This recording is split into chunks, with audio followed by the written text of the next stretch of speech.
अब हम इसलिए आग्रह करेंगे मंत्री महोदया से, आप यहीं से उपस्थित जनता जनार्दन को संबोधित करने का कष्ट। खाली कार्यकर्ता बोलते हैं, महिलाओं को नेत्री बोलते हैं। सभी कार्यकर्ता भाई लोग जो है वो अपनी अपनी गाड़ी में बैठे और नारा लगाते हुए आगे बढ़े। निवेदन है कि वो बाइक को आगे रखे, बाइक को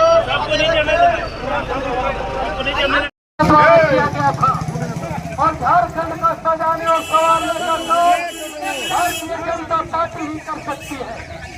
हेमंत सोरेन सरकार पूर्व में भी झारखंड अलग राज्य का आंदोलन को बेचने का काम किया और अभी झारखंड के गिरिडीह के सभी देवतुल्य जनता जनार्दन से अपील करती है कि आप निश्चित रूप से झारखंड के दिशा को परिवर्तन लाने के लिए यहाँ पर परिवर्तन लाने का काम करें।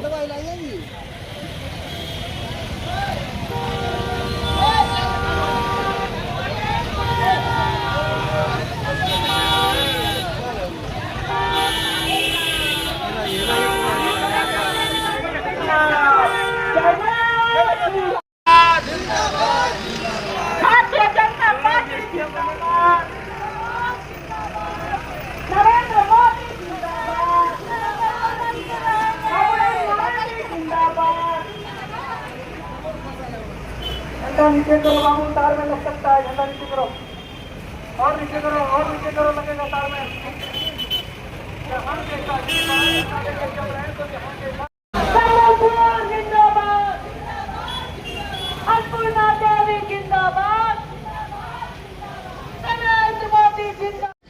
सभा यानी न सहेंगे न कहेंगे, बदल के रहेंगे। पार्टी के द्वारा आयोजित इस कार्यक्रम में बिहार से चलकर आए, लंबी देर से ये कार्यक्रम चल रहा था। सभा है और राज्य के अंदर जो अराजक स्थिति बनी हुई है, राज्य सरकार के द्वारा लोगों को ठगने और छलने का काम किया जा रहा है। कल आप सब लोग देखे, बहुत सारे लोग झारखंड धाम में भी आप सब लोग उपस्थित होंगे। कल देश के यशस्वी गृह मंत्री आदरणीय श्री अमित शाह जी का कार्यक्रम था और उन्होंने आह्वान किया है, इस यात्रा परिवर्तन यात्रा की शुरुआत उन्होंने की है और निश्चित रूप से लोगों का जो उत्साह था, ये दिख रहा था कि लोग परिवर्तन के लिए मन बना चुके हैं। तो आप सभी गिरिडीह के सभी सम्मानित साथियों से हम यही आग्रह करना चाहते हैं, माताओं बहनों से आग्रह करना चाहते हैं, क्योंकि वर्तमान में इस सरकार के द्वारा सिर्फ और सिर्फ ठगने और छलने का काम किया गया। सरकार बनने के पहले बड़े बड़े वादे किए गए, एक भी वादा पूरा नहीं हुआ। चाहे वो हमारे नौजवानों को बेरोजगारी भत्ता देने की बात हो, 5 लाख नौकरी देने की बात हो, माताओं बहनों को 72,000 रुपया चूल्हा खर्च देने की बात हो, या फिर जो भी अस्थायी रूप से यहाँ पे सरकारी दफ्तरों में काम करने वाले उसको स्थायीकरण की बात हो। जब वो अपनी मांग लेकर जाते हैं तो उन पर लाठी बरसाया जाता है और साथ ही साथ उन्हें परेशान किया जाता है। तो साथियों, इन्हीं सब चीज़ों को देखते हुए आज हर एक जगह छोटे छोटे काम के लिए आप अंचल में जाएं, ब्लॉक में जाएं, तो लोगों का जूता घिस जाता है, लेकिन एक छोटा से छोटा काम नहीं होता, कोई सुनने वाला नहीं। हमारी माताओं बहनों के साथ लोगों को प्रताड़ित किया जाता है। लॉ एंड ऑर्डर बिल्कुल खत्म है, यहाँ पर बिल्कुल ध्वस्त है। तो हर जगह जाते हैं तो ये भ्रष्टाचार का अड्डा सभी कार्यालयों में बना हुआ है। तो आज इन्हीं सब चीजों को देखते हुए ये जो एक परिवर्तन यात्रा की शुरुआत की गई है, आप सबसे यही अपील और आग्रह करने के लिए, और देख रहे होंगे कि मंच के ऊपर भी लिखा होगा, एक स्लोगन भी दिए हैं कि अब और इसका अत्याचार न हम सहेंगे और न ही कुछ इसे कहेंगे, बल्कि अब एक ही तय निर्णय करेंगे कि जब चुनाव आएगा तो चुनाव में इस सरकार को, इस निकम्मी और भ्रष्ट सरकार को बदल कर रहेंगे। तो यही अपील और आग्रह करने के लिए माताओं बहनों कि आप लोगों से भी कि बेटी रोटी और माटी की रक्षा के लिए आप सबको आगे बढ़कर आना है और आपको भारतीय जनता पार्टी के पक्ष में जब चुनाव हो तो कमल फूल ही है जो कि आप सबका सम्मान दे सकती है। कमल फूल आगे भी राज्य को देने का काम किया है भारतीय जनता पार्टी ने और राज्य को संवारने का काम भी भारतीय जनता पार्टी करेगी। तो इसी यूपीए की सरकार रही, मनमोहन सिंह इंतजार करते थे कब सोनिया गांधी बटन दाबेगी, तब वो बोलना शुरू करते थे। लेकिन आज ऐसा एक 56 इंच सीने वाला प्रधानमंत्री मिला है, जब आज यदि पाकिस्तान के तरफ से एक चुटपुटिया बम भी छोड़ा जाता है तो हिंदुस्तान के सैनिकों को कह दिया गया है, यदि पाकिस्तान एक चुटपुटिया बम भी छोड़ दे, हिंदुस्तान के तरफ से तोप का गोला छोड़ने का काम किया जा रहा है। साथियों, ये भारत बढ़ रहा। और कभी मुगल लूटे हमको, कभी याद कीजिए साथियों, इस देश को कभी मुगल लूटने आए और लगभग 400 वर्षों तक मुगलों ने लूटा और कभी 200 वर्षों तक अंग्रेजों ने लूटा। लोग कहते थे भारत सोने की चिड़िया, हम इतिहास के पन्ने में पढ़ते थे, भारत को लोग सोने की चिड़िया कहता था और सोने की चिड़िया को सभी लोगों ने लूटने का काम किया। लेकिन मोदी जी ने कहा ये आदिवासी की धरती है, ये दलितों की धरती है, ये पिछड़ों की धरती है, ये बिहार और झारखंड की धरती है। तो मोदी जी ने कहा अब सोने की चिड़िया नहीं बनाना है, अब सोने का शेर बनाना है जो दुनिया में दहाड़ने का काम कर सके। साथियों, ये आप सोचिए, आज दुनिया में दहाड़ने का काम कर रहा है। आज मोदी जी अभी अमेरिका गए हुए थे कल, मोदी जी को लोग क्या कह रहे हैं, यूक्रेन और रसिया का लड़ाई हो रहा था और यूक्रेन के और रसिया की लड़ाई में याद कीजिए साथियों, लोग कहते थे भारत को कोई पहचानता नहीं है। मोदी जी ने फोन किया, भारत के बच्चे फंस गए थे, झारखंड के बच्चे फंस गए थे, बिहार के झारखंड के बच्चे फंस गए थे। लोग मोदी जी को फोन कर रहे थे। मोदी जी ने फोन किया रसिया के प्रेसिडेंट को और कहा युद्ध रोको। यूक्रेन के प्रधानमंत्री को फोन किया, कहा युद्ध रोको। युद्ध रुक गया और युद्ध जब रुक गया तो यूक्रेन के राष्ट्रपति ने फोन करके पूछा कि भारत के बच्चे निकलेंगे कैसे मोदी जी।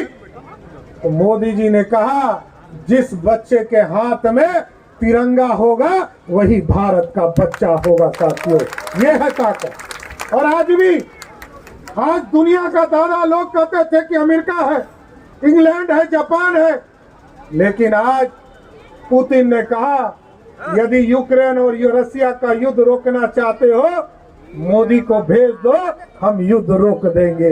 ये है ताकत। और आज हम बड़ा गर्व से कहते हैं दुनिया के आर्थिक व्यवस्था में हम खड़े हैं, इसलिए दुनिया हमारे तरफ देख रहा।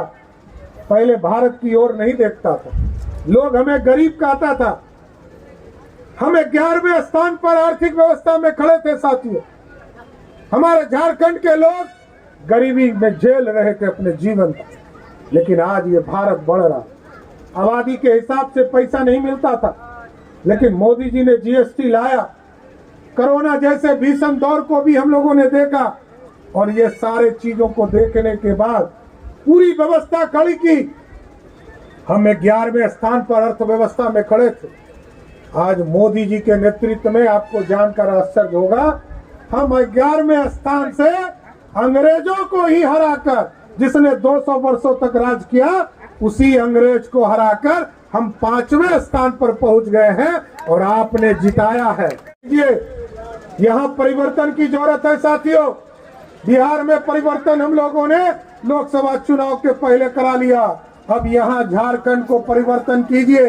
आदिवासी का सम्मान बचाना चाहते हैं, क्योंकि राहुल गांधी देश और दुनिया में जाकर ये कह रहा है कि अब आरक्षण खत्म कर देंगे। हम आदिवासी लोगों से, आदिवासी भाइयों से, बहनों से आग्रह करना चाहते, हम दलित भाइयों से आग्रह करना चाहते हैं, क्योंकि राहुल गांधी का परिवार पूरी तरह उनके डीएनए में ही आरक्षण विरोधी है।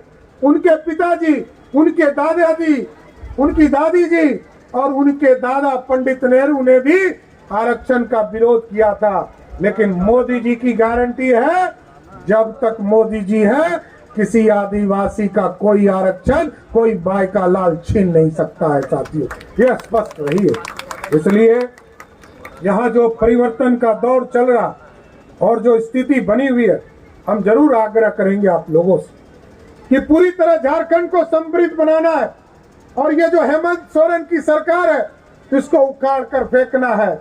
और क्योंकि आप लोग यदि चाहते हैं कि समृद्धि की ओर जाए, जिस तरह आपने देखा, आप बगल में आप देखते हैं देवघर में एयरपोर्ट बन गए, बाबा बैजनाथ धाम पूरे देश और दुनिया से लोग आते हैं, आज वहां एयरपोर्ट बन गया, एम्स बन गया, 4 लेन सड़कें बन रही है, वंदे भारत ट्रेन चलाया जा रहा है। गिरिडीह को भी और विकसित करने की जरूरत है। बोकारो में भी हमारा एयरपोर्ट बन गया, लेकिन राज्य सरकार के द्वारा हमें पूर्ण सहयोग नहीं मिलने के चलते वहां का एयरपोर्ट पूरा नहीं हो पा रहा। इसलिए आज गिरिडीह की जनता से हम आग्रह करेंगे, निवेदन करेंगे, ये जो परिवर्तन यात्रा है ये पूर्ण रूप से बाबूलाल मरांडी जी, अर्जुन मुंडा जी सबके नेतृत्व में जिस तरह बिहार और झारखंड एक होकर चल रहा था और पहला मुख्यमंत्री के तौर पर बाबूलाल जी यहाँ पर बने थे, इसलिए आज संकल्प लीजिए, ये परिवर्तन यात्रा तब तक जारी रखेंगे जब तक हेमंत सोरेन को फिर से जेल के अंदर और बिहार झारखंड की जनता सत्ता से बाहर नहीं करेगी। इसलिए आज परिवर्तन यात्रा के माध्यम से आप तमाम लोगों से आग्रह करेंगे, निवेदन करेंगे कि देश के यशस्वी प्रधानमंत्री आदरणीय नरेंद्र मोदी जी को झारखंड से ताकत देने का काम कीजिए, क्योंकि आपके ताकत के बिना कोई अच्छा काम नहीं हो सकता। लोग सोचते हैं एक वोट से क्या होगा, आपने एक वोट दिया इसलिए आज मोदी जी सत्ता में बैठे हैं, और यदि एक वोट फिर और दिसंबर और जनवरी में आप यदि भाजपा को दीजिएगा तो फिर से भाजपा की सरकार होगी। यही आग्रह और निवेदन करते हुए अपनी बातों को समाप्त, तो आपसे बिल लेता होगा, पैसा लेता होगा, लेकिन मोदी जी ने कहा है आयुष्मान भारत कार्ड लेकर जाओ, जितने लोगों को 5 किलो अनाज मिल रहा है उनके परिवार को 5 लाख तक का जो बिल होगा हॉस्पिटल का वो मुफ्त, वो श्री नरेंद्र मोदी देने का काम करेंगे साथियों, आपको देने की जरूरत नहीं पड़ेगी।